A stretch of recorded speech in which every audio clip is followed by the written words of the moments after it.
이사야 9장의 말씀은 대표적인 메시아와 그의 나라에 대한 예언의 말씀입니다. 이사야 선지자는 메시아로 오실 분이 어떤 모습인가 하는 것을 여러 곳에서 예언하고 있습니다. 이사야 9장은 특별히 한 아기로 이 땅에 오실 메시아와 또 그분을 통해서 이루어지게 될 하나님의 나라가 어떤 것인가 하는 것을 소개해 주고 있죠. 1절을 보십시오.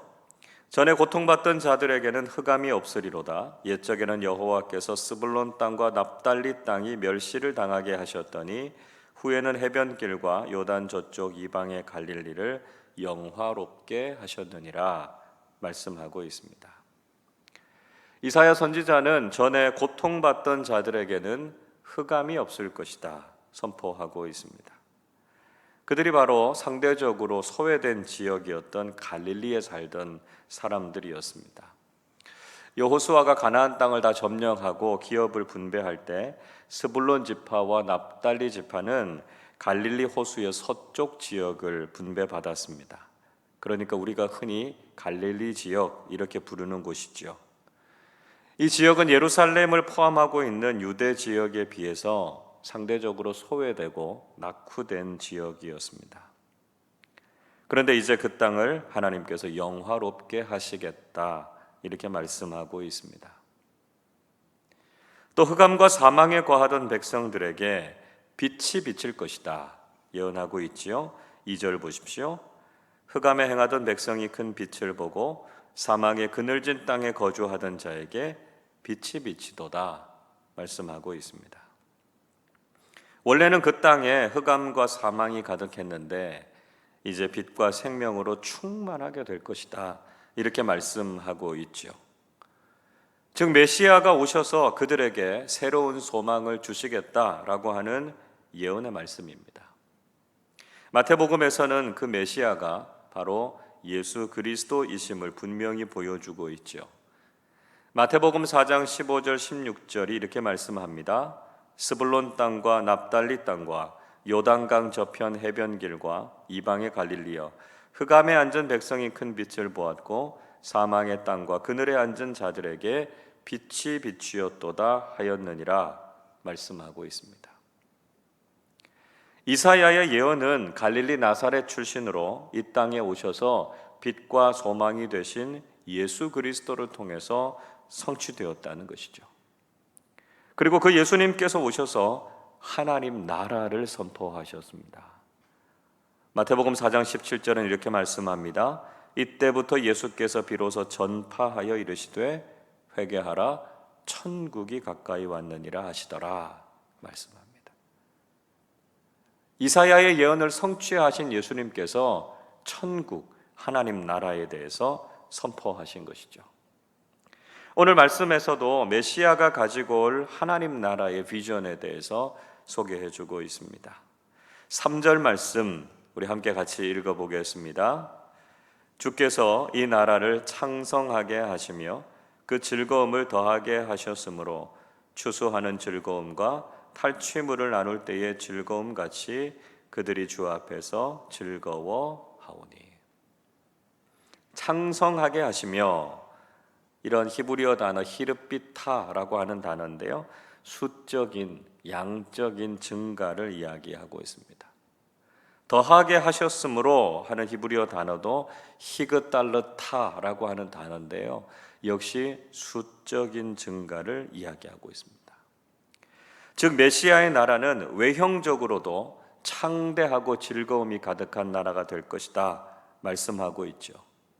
비록 지금은 국군이 기울어지고 강대국들의 침략 속에서 고통을 당하고 있지만 메시아가 오셔서 그 나라를 강하게 할 것이라는 거죠. 그 나라의 백성들이 즐거움을 누리게 될 것이다 말씀하고 있습니다. 그들을 그렇게 괴롭히고 힘들게 하던 세력들도 결국은 꺾으실 것이다 말씀합니다. 4절을 보십시오. 이는 그들이 무겁게 맨 멍에와 그들의 어깨의 채찍과 그 압제자의 막대기를 주께서 꺾으시되 미디안의 날과 같이 하셨음이니이다 말씀합니다. 강대국들은 계속해서 이스라엘을 공격해 오지요. 그리고 그들에게 무거운 짐을 지었습니다. 조공과 압제, 고통과 핍박으로 그들을 억누르고 짓눌렀지만 이제 메시아가 오시면 그 모든 것들을 꺾으실 것이다 말씀합니다. 강대국들의 채찍과 막대기를 미디안의 날과 같게 하시겠다 말씀하죠. 자, 이 말씀은 사사시대에 미디안이 7년 동안 이스라엘을 괴롭힙니다. 그때 하나님께서 사사 기드온을 통해서 미디안의 공격을 물리치셨던 사건을 인용해서 소개하고 있습니다. 그러니까 지금은 비록 강대국들의 공격이 강할지라도 하나님께서 기드온과 같은 메시아를 반드시 보내주셔서 그들을 물리치실 것이다 하는 것을 예언하고 있는 것이죠. 전쟁도 곧 그치게 될 것이다 말씀합니다. 5절 보십시오. 어지러이 싸우는 군인들의 신과 피 묻은 겉옷이 불의 섭같이 살라지리니 말씀하고 있습니다. 군인들의 신, 피 묻은 겉옷, 전쟁을 상징하죠. 그것이 불의 섭같이 살라질 것이다 말씀하고 있습니다. 불의 섭이라고 하는 말은 불쏘시개를 이야기합니다. 그것을 통해서 완전히 불타 없어질 것이다 이야기하고 있는 것이죠. 그들을 위협하던 전쟁도 그치고 이제는 참된 평화와 안정이 찾아오게 될 것이다 말씀하고 있습니다. 우리가 살아가는 삶 속에서도 우리는 고통과 어둠, 또 전쟁과 무거운 짐들을 경험할 때가 많이 있습니다. 믿음 안에서 살아가는 삶 속에도 이런 아픔들이 있고요, 어려움들이 있다는 것이죠. 믿음을 지키면서 살고 말씀을 따라서 살려고 하는데도 우리의 삶에는 소외와 고통이 가득할 때가 많다는 거죠. 믿지 않는 사람들은 여전히 우리를 공격합니다. 악한 세상에서 믿음의 길을 걸어가는 것이 참 무겁고 힘겹게 느껴질 때가 많습니다. 그러나 주님께서 우리의 삶에도 임하셔서 복음의 빛을 비춰주시고 우리를 영화롭게 하실 것이다 말씀하고 있는 것이죠. 믿음으로 살아가는 우리의 삶을 하나님 나라의 축복으로 채워주신다는 것입니다. 그 기쁨과 즐거움을 우리의 삶에 가득하게 하시겠다는 것이죠. 오늘도 그 소망 가운데 우리가 위로를 받고 우리의 구원자 되시는 메시아, 또 하나님 나라의 비전을 바라보면서 살아가실 수 있기를 바랍니다. 이사야 선지자가 예언하고 있는 메시아는 한 아기로 이 땅에 오실 것이다 말씀하고 있습니다. 6절 말씀 같이 읽어보겠습니다. 이는 한 아기가 우리에게 낳고 한 아들을 우리에게 주신 바 되었는데 그의 어깨에는 정사를 메었고 그의 이름은 기묘자라 모사라 전능하신 하나님이라 영존하시는 아버지라 평강의 왕이라 할 것입니다. 메시아의 왕국을 이루실 메시아는 작고 연약한 한 아기로 오실 것이다 이렇게 예언하고 있습니다. 아기로 오시는 메시아, 그분의 겸손과 온유함을 상징하고 있죠. 세상의 통치자는 힘과 권력을 가지고 세상 위에 군림합니다.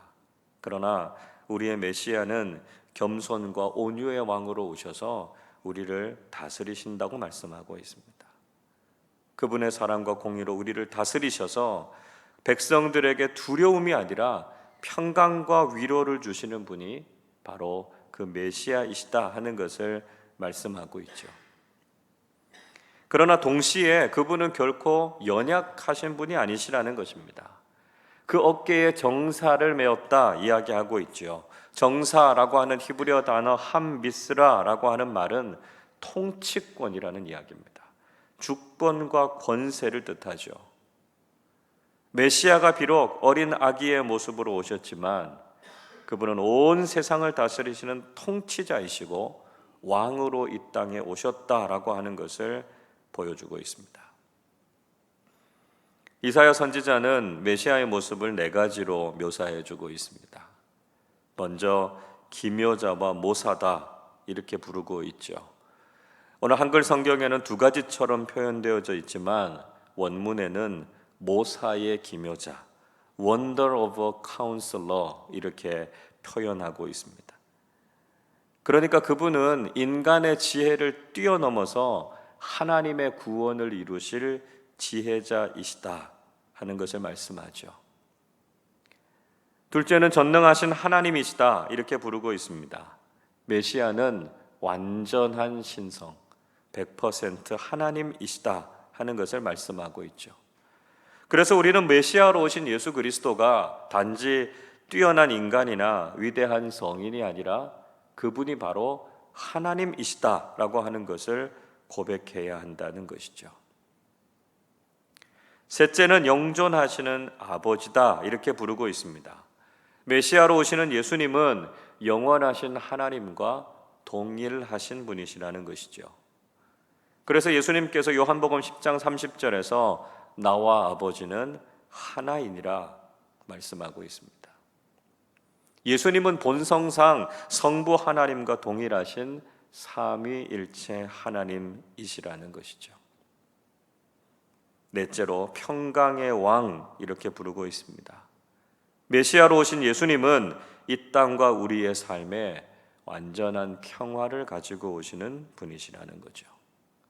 전쟁과 갈등이 끊이지 않는 이 세상에 하나님 나라를 가지고 오셔서 완전한 기쁨과 평화가 무엇인지를 보여주시는 분이 바로 우리의 메시아이신 예수 그리스도이시다 하는 것을 말씀하고 있습니다. 이사야 선지자는 다시 한번 하나님 나라의 비전을 선명하게 그려주고 있습니다. 7절 말씀 같이 읽어보겠습니다. 그 정사와 평강의 더함이 무궁하며 또 다윗의 왕좌와 그의 나라에 군림하여 그 나라를 굳게 세우고 지금 이후로 영원히 정의와 공의로 그것을 보존하실 것이라.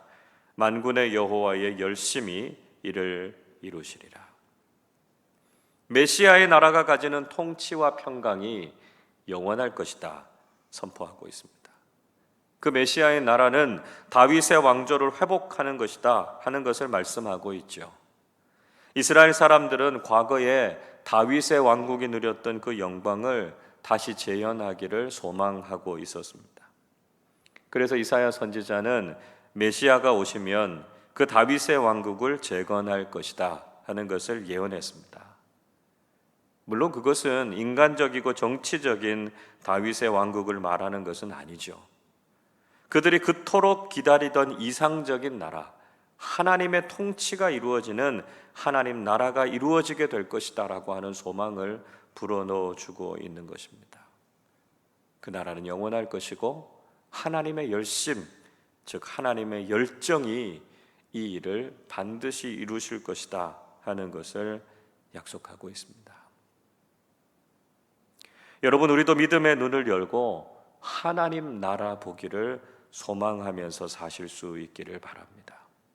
예수님만이 우리의 참된 메시아로 바로 그 하나님 나라를 이 땅에 가지고 오신 분이시죠.